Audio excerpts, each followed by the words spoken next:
Welcome to CoffeeIs.me podcast, where me means you, or more precisely, us. This is the show where your host, Valerian, without using any interrogation techniques, convinces coffee professionals to reveal their secrets to teach and inspire you to make better coffee and earn a few bucks on the side, if that's what you fancy.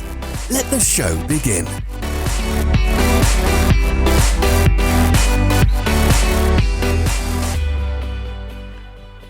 Hello coffee friends, welcome to CoffeeIs.me podcast. I'm your host Valerian Rala. How was your week? Any great coffee you tried? Perhaps a business idea? I have to admit, after the previous episode I played around with the idea of starting a coffee cart. Just for fun, to try it out. Well, perhaps next year, I'm too busy this year. For me the last week was very busy. I had few website issues I had to fix. Not my favorite thing, but hey, had to be done. But the weekend, on the other hand, was really awesome. I volunteered for the 2015 Good Food Awards. I met a lot of coffee friends and potential new guests for the podcast. On Sunday, I packed my family and we went to Napa to harvest some grapes. I love harvesting grapes, but you should not trust me. I like to eat them while harvesting. Okay, here's a question for you. What can exclusive clothing and coffee have in common? A store. In today's episode, we will continue the interview with Gwilym Davies. We are going to talk about how to open a successful cafe, perhaps teaming up with a business which shares the same values as you, but is in a different industry, hence the question in the beginning. Gwilym will share his experience opening multiple cafes which led to Prufrock, the cafe in London. We will talk about the importance of passion and love to create successful mindset for your business. You get answers to questions like, can you start a cafe without an espresso maker? Why should you not copy other businesses if you want your cafe to succeed? Is the quality of the coffee important, or is it more about the beautiful latte art skills? Finally, very important topic. We're going to give a new definition to cafe and roasters relation. I was shocked that this relation in many cases is non-existent. Personally, I believe it is very important and it can benefit both brands, the roaster and the cafe. There's plenty of other ideas Gwilym shared, and if you want to discuss them or you have a question, join our CoffeeIs.me Facebook group. The easiest way to do so is go to CoffeeIs.me website and click Community, which you can find on the top menu. This will take you to the Facebook group and just click Apply and I will approve you. Finally, as you know, I'm becoming an obsessed iTunes review collector. If you like this podcast or you want to share your thoughts on content or the quality, I would like to encourage you to leave me a review and feed my obsession.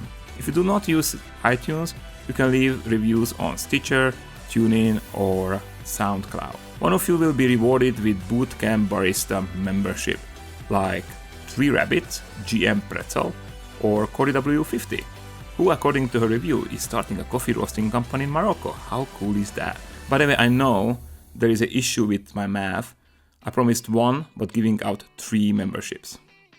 As I told you, I really got inspired by Gwilym, and I'm trying the under-promise and over-delivery strategy on you. Last announcement before we start, we are close to launch a new product, built together with Boot Coffee, the coffeecourses.com. But I will need some help to test our system. Coffeecourses.com contains all our courses, including Bootcamp Barista, and I would like to offer it for 10 of you for $40 off. So instead of $49.95, you'll get it for $9.95 for 6 months. If interested, go to coffeecourses.com, add Basic Barista course to your cart, and check out with a coupon code CoffeeIsMe. This offer is exclusively for listeners of this episode, as it will not appear anywhere else. It is not a free $40, so just bear it in mind, because I want to know your experience with the checkout process and the system itself. If you want to know more about coffeecourses.com, I will share some information at the end of the show after Gwilym's interview. Okay, let's do this.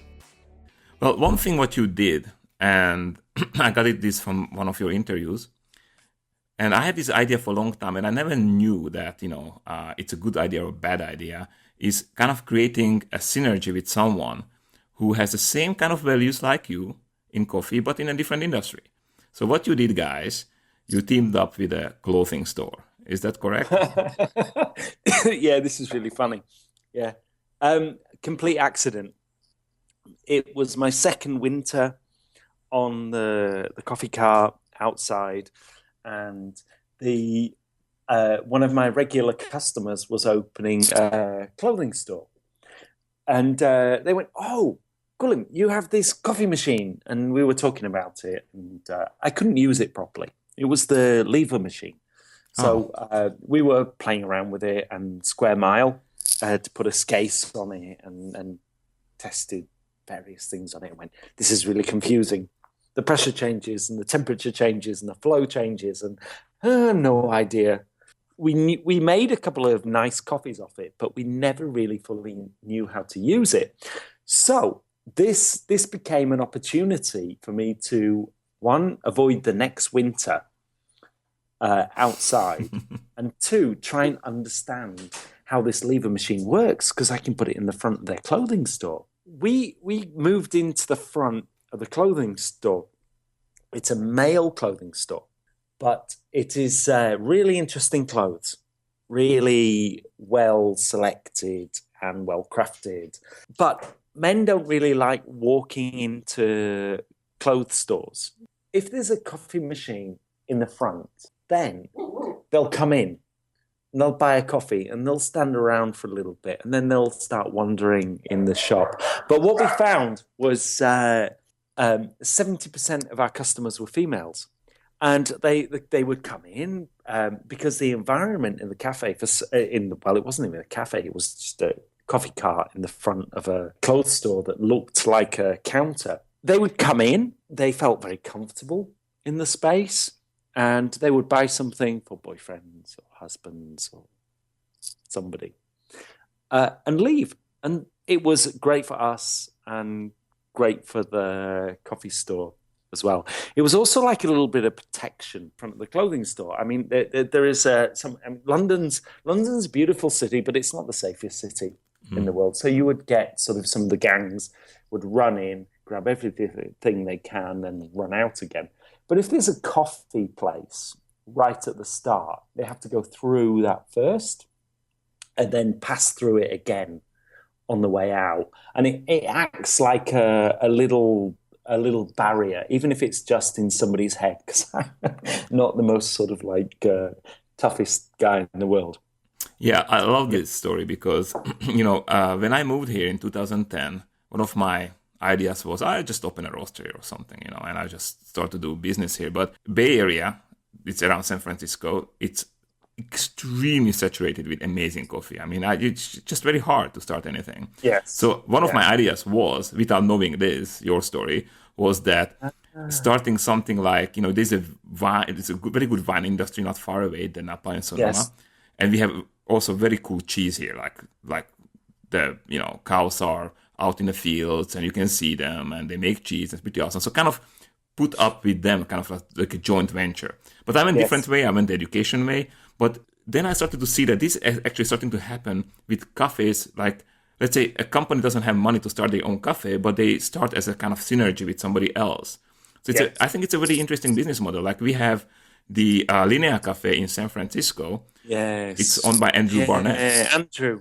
Exactly. Amazing guy. He teamed up. Lovely. Oh, that guy is amazing. I mean, it's just, he's so humble and just fun to talk to, Yeah, so he has this Linea Cafe where he teamed up with a waffle store. I mean, the guys are making very good waffles. He's making his espresso and having fun, Great. Yeah. We have the Equators Coffee here in very close to me in San Rafael. The first cafe they opened was Proof Lab, and it was a store together with surfing store. Like they had surfing clothes and boards and whatever, Yeah, I think it can work, and you are the proof that it's a good idea to try to find somebody who has the same philosophy in a different industry, and you can kind of help each other. It was also very good because our rent was a percentage. So if we didn't make much, then we didn't have to give much. So I knew that I would get a percentage of the takings as a wage. And because it's easy to work out a percentage of the costs of the coffee you will use. It's easy. To have the rent as a percentage as well, that's amazing. So I knew that at least I was going to walk away with something. Mm-hmm. Because if I took £100 in a week, then I'd be paying £10 rent, and then the cost of the coffee, and then the rest was ours. So we really didn't make that much. We didn't need to. The idea was there was two of us, and we wanted to make enough to pay our bills, and we could get on with all our other little projects. What was fun was something you said was about people with the same attitudes, Mm-hmm. even though they're in a different industry. And it was very interesting to see their obsession with clothes Mm-hmm. and how much it fitted in with us and our personalities. And it was just a different product. Yeah, I'm not very religious, but I do believe, maybe some people call it karma. I believe that kind of like if you have passion for something, that energy radiates from both sides, and you kind of, radiate it towards your customers. Maybe It's a bit holistic, but, I do believe that. I really, truly do believe that. I'm not the biggest fan of hunting. I was vegetarian and vegan for years. And we were in Portland, and I went to a shop, and they were a hunting shop, and it was selling hunting things for men. Mm-hmm. And amazing. I loved it. I spent over an hour in that shop because the guy knew so much, and he was so enthusiastic and passionate about something I actually hated. I hung on to his passion, and I came away with like 3 things from his shop. And I was so pleased. And I remember this. There's some guy I have nothing in common with at all. But the passion drew me to the shop. And I can imagine that happening in coffee as well, where if people are showing the passion and the just the enjoyment and fun of the coffee, then people will be drawn anyway, going, come with me. Look at these people. Aren't they so weird? Look what they're doing. They really like their coffee. Yeah. So, there must be something in it.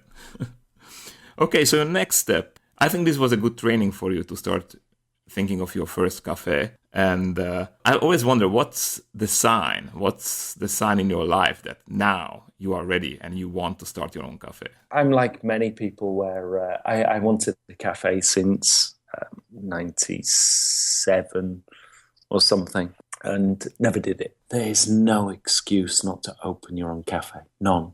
It's like I can open a business within a day. Somebody can give me a space and I can be open. No problem at all. I mean, to do the same in many other countries in the world, it's months and months and months of paperwork and waiting. It's like in the UK, all you have to do is literally open the door.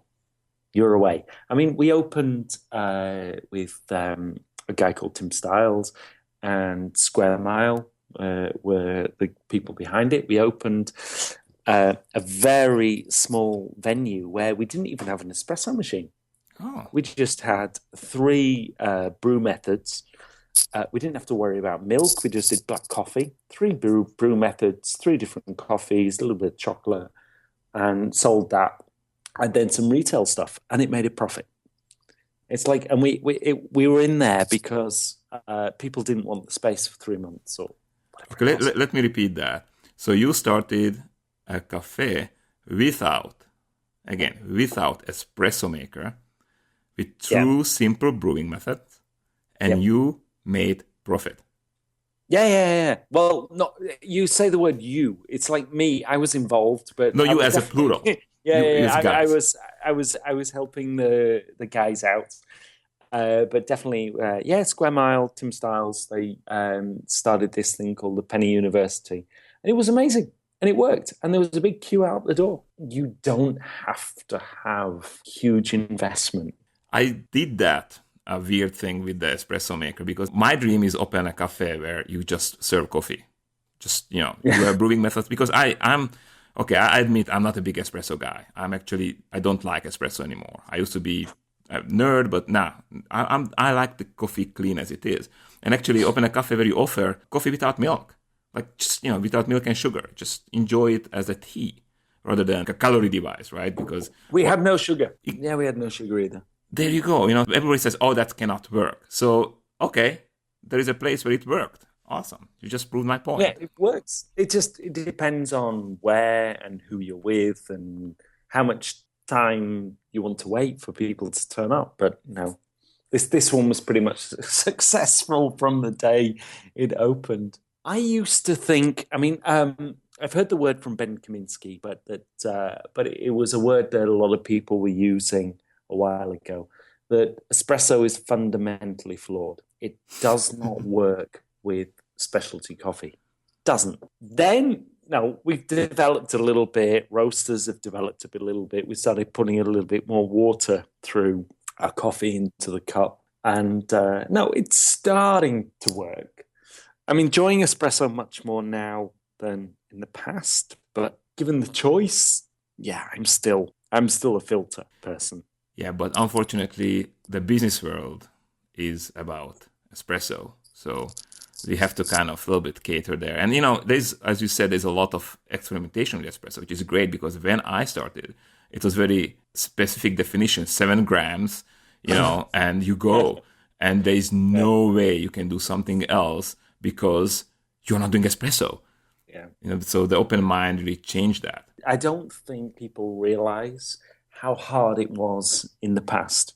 And it is very simple. The more water you put through your espresso, the more it will extract. Very simple thing to say. Took us, 12 years to work that out. Well, anyhow, very important thing you mentioned before, the location. What does location mean for future business owners? We have all this saying in every business book says that. Location, location, location. So what do you think about the location? It depends on the city. In London, loads of people everywhere. We've put coffee places in slightly out of the way places, and people come.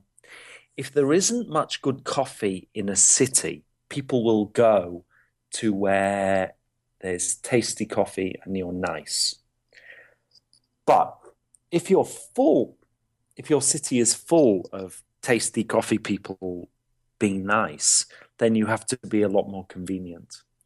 So people like nice coffee with nice people, but they would rather walk somewhere close rather than having to go a long way. But when we started in London, I know people that had driven 1 hour to come every Sunday for a coffee.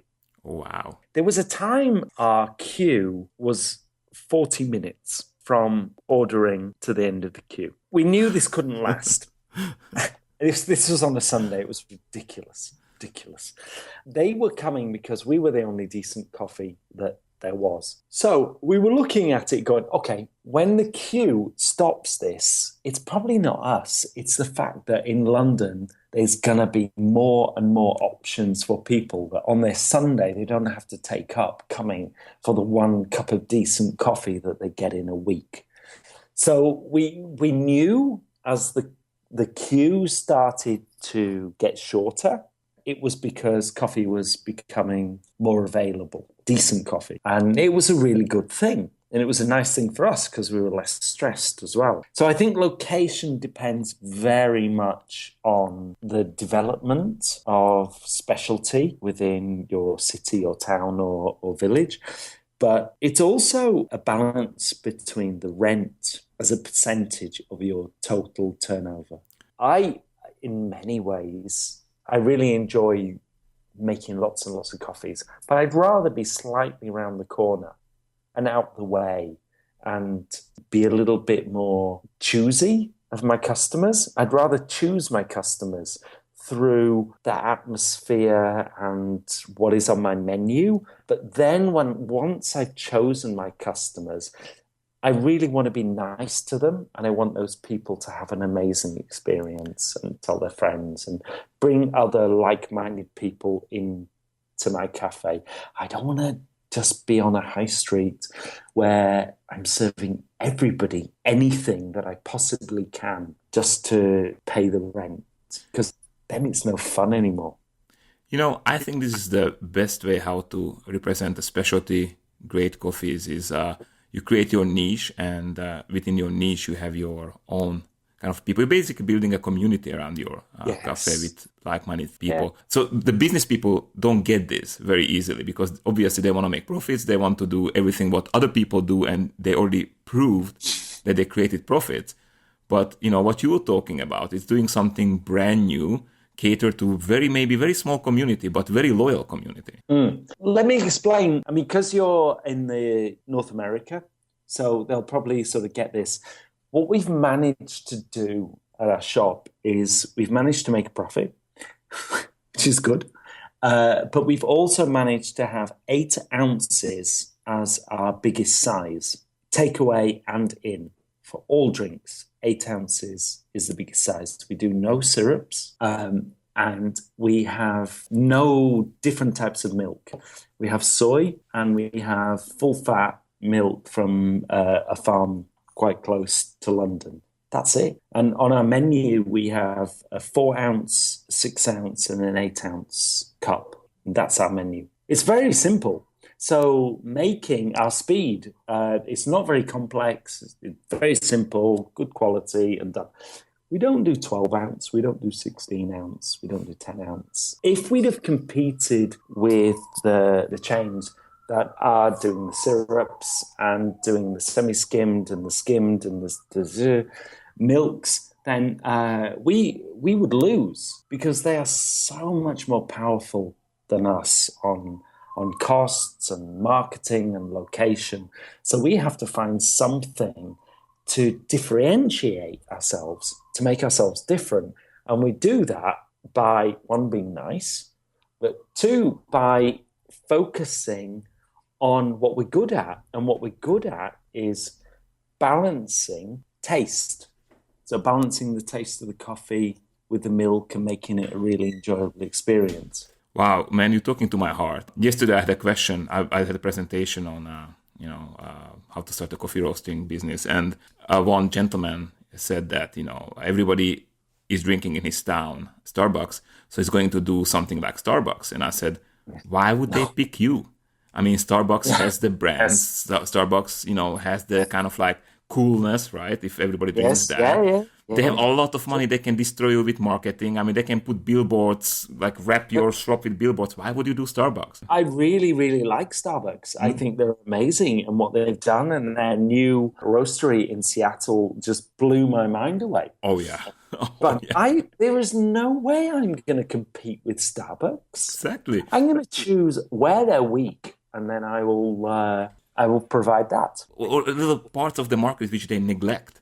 They don't care because it's too small, but it's big enough for you because you don't need to be Starbucks. Absolutely. Wow, that's great. Absolutely. I'm glad that you said that because I will send this gentleman this podcast and he can hear that. Hey, this is how it works. When you're starting, you have to find something different. You cannot copy the giant. It is easy for us to say. It is hard for some people to understand now, but back in like 99, when we refused to go above 8 ounce and we refused to do anything but full fat and we refused to do syrups, it was like, what? And we refused to do fair trade at the time. It was very confusing and we didn't know where the market was going, but I think this direction is going to be the future. Well, it's going to create a new industry, and it has. I agree with you. When we restarted in 2012, we did the light roast, which was, again, people were like, this cannot sell in Slovakia. Slovakia is espresso culture. We're like, well, yeah, maybe, but we believe in this and we want to do this. And then I remember when we brought to Slovakia first time AeroPress, very complicated procedure, bringing AeroPress to Slovakia, because at that time they had this deal that we could buy it only from Czech Republic. And at that time it was expensive to ship it. Anyhow, so we did that. We brought Chemex, we brought Hario, and everybody's like, nobody will use that, it's ugly. The coffee tastes like water. Everybody was laughing us off. Today, the same people are doing trainings in those, brewing methods, which is great. I mean, that's awesome because it picked up. But it's also awesome, not only from business perspective that we did it, we were the ones, but it's also very good that you did a dent in something. You did a dent in universe, as Steve Jobs used to say that. So it's kind of cool that you influence people to try something new, and that's really awesome. And the AeroPress champion of the world is Slovakian. Yes, he's our guy. He left us. That's a long story. I don't want to talk on podcast with that. It's a very sad story. But yes, we supported him. He was competing for us. We sent him out.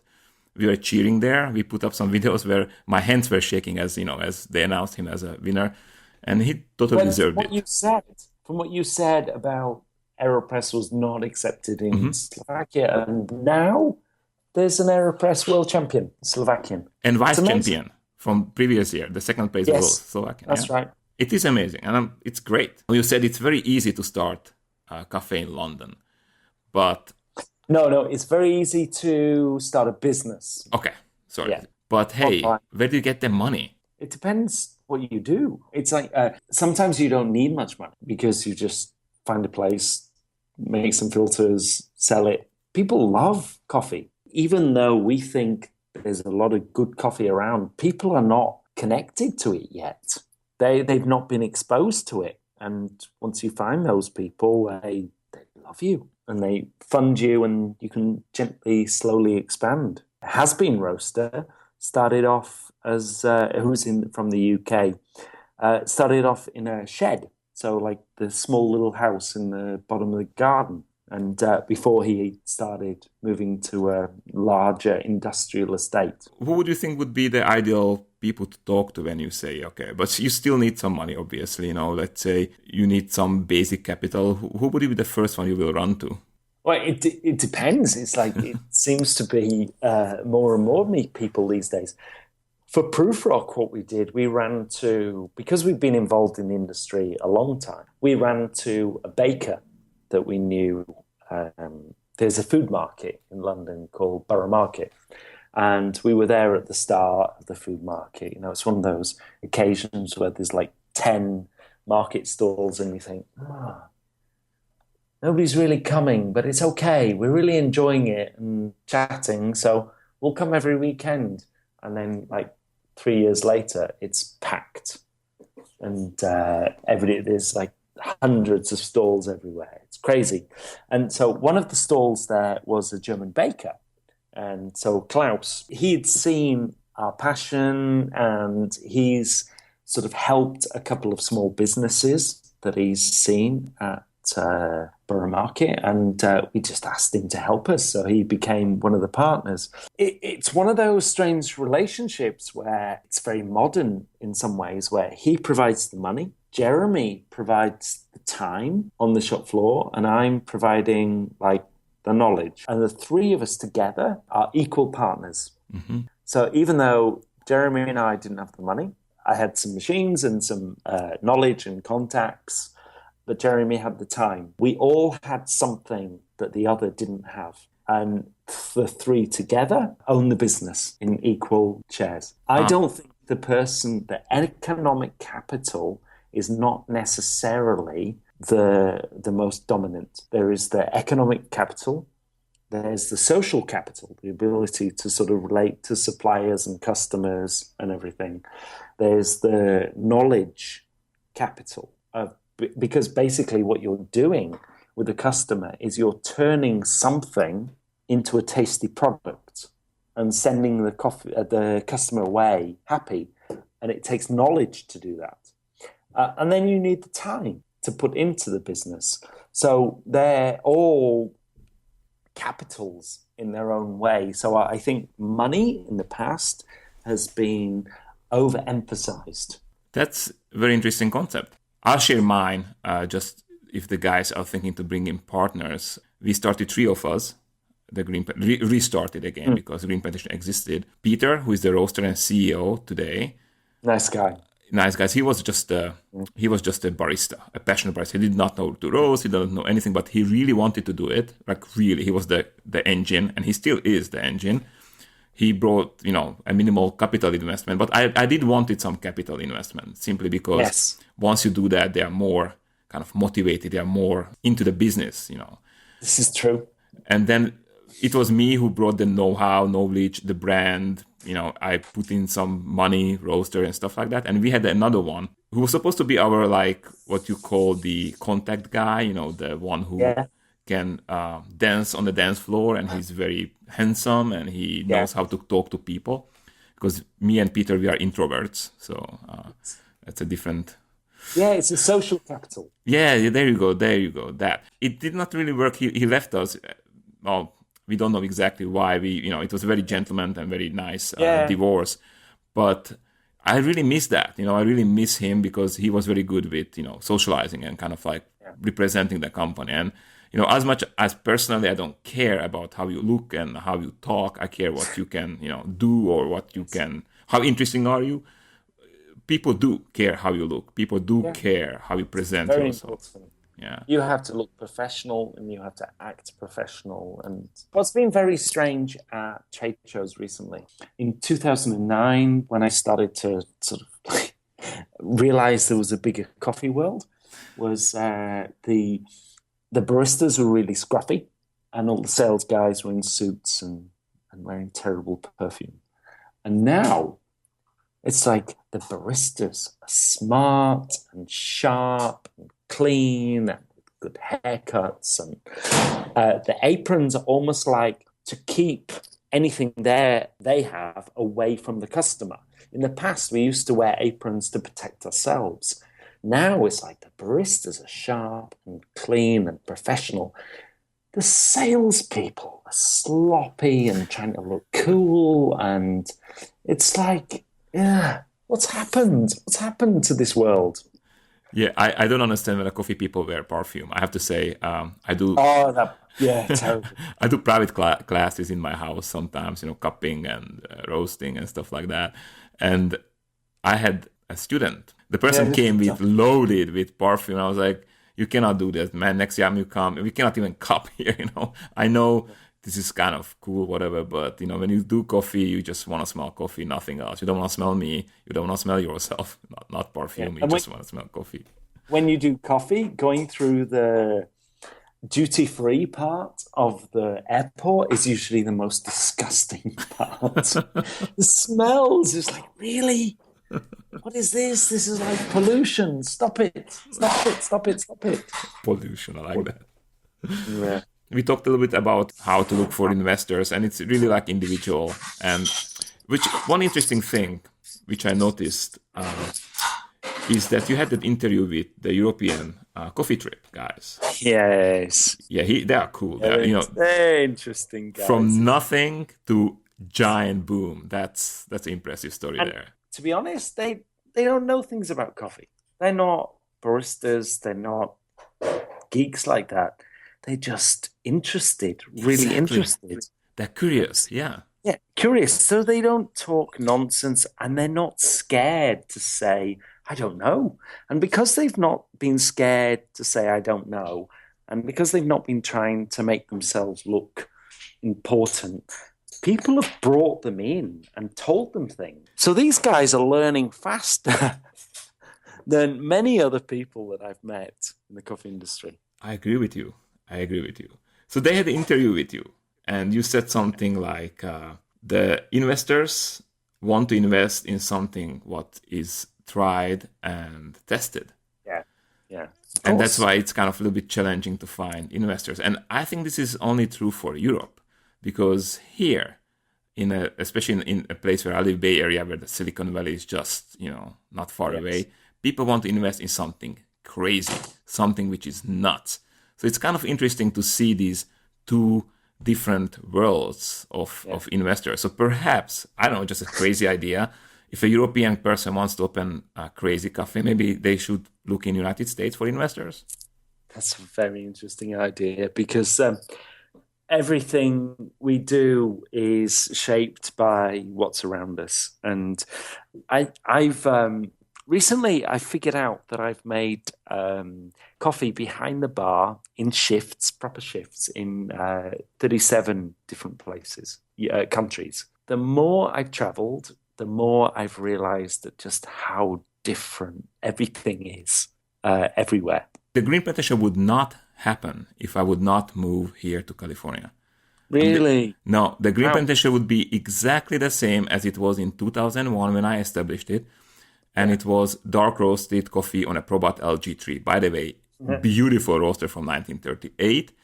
But that's it, because that's what Slovaks were drinking. I did not have open eyes. To come into California, it really helped not only my personal development, but also see what's out there. It's great. I mean, for me, this environment was really good to open my eyes. There, I said it. I admit it. What are the most common mistakes a cafe owner can do to their business? Wastage for how many shots does it take you to dial in? How many shots do you throw away? How much bits of milk do you throw away? That's just in the coffee. How long do you flush? Do you flush your group head for more than 2 seconds? If so, why? Because you are paying for that water. It's going through your filtration system. You're spending electricity, heating it, and it comes out. It's like, no, wastage generally is bad in coffee shops. The other one is speed. We focus on quality. Ever since Prufrock has been open, we've weighed in every shot and we've weighed out the beverage yield for everything. One thing we haven't done is focus on speed. How long will it take your barista from the starting point to serve 4 cappuccinos? How long will it take them to make 4 espressos? Are you just using double shots? If you're using just double shots, what's that meaning to your speed? And how many more people can you serve in that time? And are you focusing so much on the business and so much on the figures that you're refusing to put your head up and smile at your customer and look around and view it from your customer's perspective? Have you lost that sort of empathy? Continue to view it through the customer's perspective is definitely big. There was a guy who was the husband of the lady that ran Monmouth Coffee, or owned Monmouth Coffee, Randolph. Now, Randolph owns the cheese shop next door to Monmouth Coffee. And he said, so what is the first thing you do before you open the shop, or the last thing you do once you've prepared before you open the shop? I have no idea. Normally I make myself a coffee and giving him various sort of terrible answers. The answer was simple. It's like, before you open your shop, what you do is you go outside, you walk up to your shop. What does it look like? Is it full of rubbish outside? You walk in, you follow the customer's path. Is there drips down the counter? What does it look like? Can you see any rubbish on the counter? And you walk the way that the customer does, and you sit down, then you have your coffee. And you look at your shop from the customer's perspective. You don't stand behind the bar having your coffee and your croissant. You actually sit where the customers sit and see what the customers are seeing, because ultimately they're the ones that are going to enjoy the experience, not the person behind the bar. It's so obvious. Isn't it amazing how so many of the really good tips are like the most ridiculously obvious ones that make you feel really stupid? It does feel me extremely stupid. I never thought about this way. I was like, this is the best tip I got for a long time. Like, I never thought about examining a cafe or anything from a perspective of a customer and going through the process. Because obviously it's you learn that, or you should think what customers think, but just actually going through that process yourself. Every morning before you open. Exactly. That's a priceless tip. Yeah, thanks. But because you travel a lot, you probably saw a lot of interesting trends emerging. Did you see some model which you said, whoa, this is probably the future of the cafe industry? I would like to say yes, but the answer is no. I'm finding the places that developed quickest with specialty are basically copying each other. It's easier to copy a business model that seems to be working and to develop your own. Mm-hmm. And so the places where specialty developed first seem to have pretty boring and non-working business models. Some of the places that are developing a little bit later, they have some more interesting business models. But really the saddest part of specialty coffee is that everybody seems to be copying what everybody else is doing instead of treating it like a business. And I'm probably the worst person to say that because when I started, I never treated it as a business. I treated it as a passion. And the thing is, I understand my mistakes. And that's where I went wrong. And now as Prufrock, we're having to backtrack and take a lot of time to put in systems and mission statements and so forth. I put this question next step further and ask you, if I put a gun into your head and say, tomorrow you have to open an innovative cafe, how it will look like? Definitely it would be a multi-experience cafe. What does it mean? You can go to the same space, but you can have multiple experiences. So maybe you're in a rush to work, so you go there and you can grab a coffee and leave quickly. The next time you go in and you have a little bit of time because maybe your client didn't turn up for an interview. So what you can do is sit down and talk to the barista a little bit longer, and they can tell you about the coffee. And the next time, maybe your mother turns up. So you want to sit there quietly and give your mother a really good experience, but also have some quiet. Maybe you don't want a coffee. Maybe you want something else. So I would like to have a cafe where you can have more than one experience. The problem with that is you have to have an incredibly well-trained staff to do it. But one of the advantages of that is if a chain cafe or even one of the new transnational specialty coffee places opened up next door to you, you can offer something different because you're all offering different experiences, not just the same old takeaway model that's got a few shiny edges to it. As a roaster, I'll ask you, how important would be the quality of coffee in that cafe? At the moment, people are getting away with not. Some baristas are not noticing the quality of the coffee because they deal with it every day and they're not tasting anything different. I mean, the classic is that they get used to the acidity and they go for the texture, and they're dialing in, calibrating their grinder for something that they like, but the customer doesn't because they've got used to this intensity, and they're telling the customer that it's nice, and the customer's telling, and it's meant to be like that, and the customer doesn't really like it, and the customer feels stupid. I think that the way forward is to taste as many different coffees as you can. Dark roast, light roast, put them on the cupping table, taste them, score them, use score sheets, but also use what you feel as well. So, if you don't want to use the score sheets, use smiley faces, miserable face, really happy face, face, intermediate face. See which ones you think your customers will like and then serve those. Don't just buy in coffee. The idea of buying in coffee, 200 euros plus of coffee without even tasting it from an industry that is like notoriously inconsistent, the roasting industry, is crazy. I want to have a sample from any roaster that I buy from over 200 euros. I will taste it and then I will serve it to my customers. Okay, so now from my side, I'm talking not about you personally or about cafes like in Bratislava is the Urban House, right? Very professional baristas, we sell coffee to them. But I'm talking about, let's say, regular cafes. When they contact us and they ask for samples, I'm not very happy to send them samples for a simple reason. No. I'm not sure how they are going to prepare the coffee. What I offer is send my barista there together with prepare coffee. And I always give this warning to all roasters that make sure that you go there and prepare the coffee. Well, ideally the customer comes to you, to your roaster, and you show what you do, and you prepare the coffee in your environment. That's the easiest, right? To do the pitch, right? In your home. Yeah. But if you have to do it in their cafe, make sure that you appear in their cafe and don't just send samples, because you never know how they make your coffee. Oh, I would love somebody from a roaster that we buy coffee from to turn up in our coffee and cup with us and make it with us in our cafe. That would be amazing.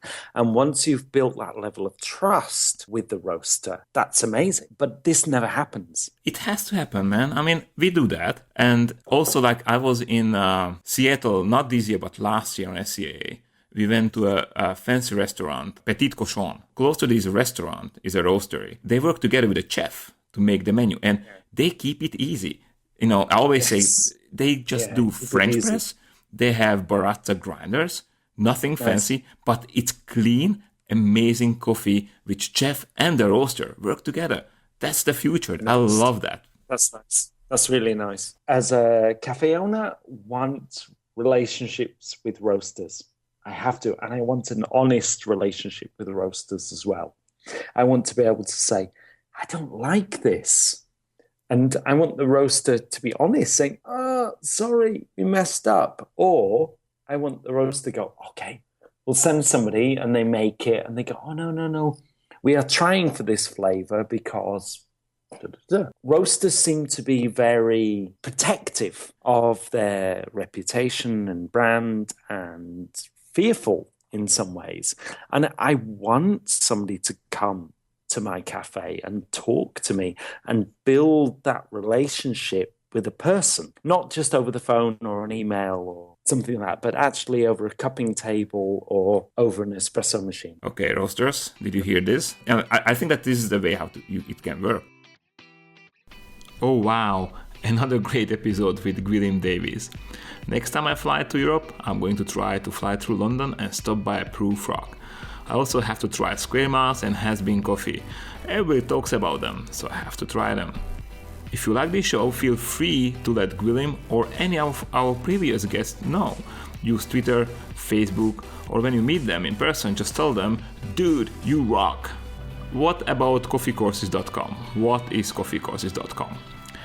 We started our first and flagship course, Bootcamp Coffee, because we wanted to offer boot coffee courses to people who cannot come to Boot Lab in California. Within the first year of existence, we saw a huge need for coffee education, and while Boot Coffee is specializing on courses in quality control and coffee roasting, we wanted to offer more. So we teamed up with a local roastery, Equator Coffees and Teas, and together with the head of coffee education, Deborah Fodiger, we created Bootcamp Barista. Now, while working on Bootcamp Barista, we realized that there are plenty of passionate trainers who would love to share their perspective on coffee skills like roasting, cupping, brewing, espresso. This is why we started to work on coffeecourses.com, the online platform not only for coffee students, but also open for coffee trainers from different companies and training schools with different skill set and perspective on already existing topics, and give them the marketplace where they can offer their skills to the whole world. Our goal is to make Coffee Courses into an app store of coffee courses. You're the first ones I publicly share this idea with, and your thoughts are more than welcome. Let me know if you have a skill you would like to teach via our platform. It would be great to get in touch. Do not be shy. I'm certain that Coffee World can benefit from your skills.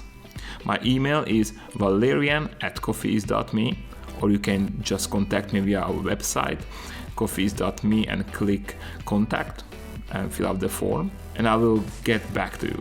Thank you for listening to this podcast, and thank you for all your reviews, inputs, and emails. Talk to you soon. Bye.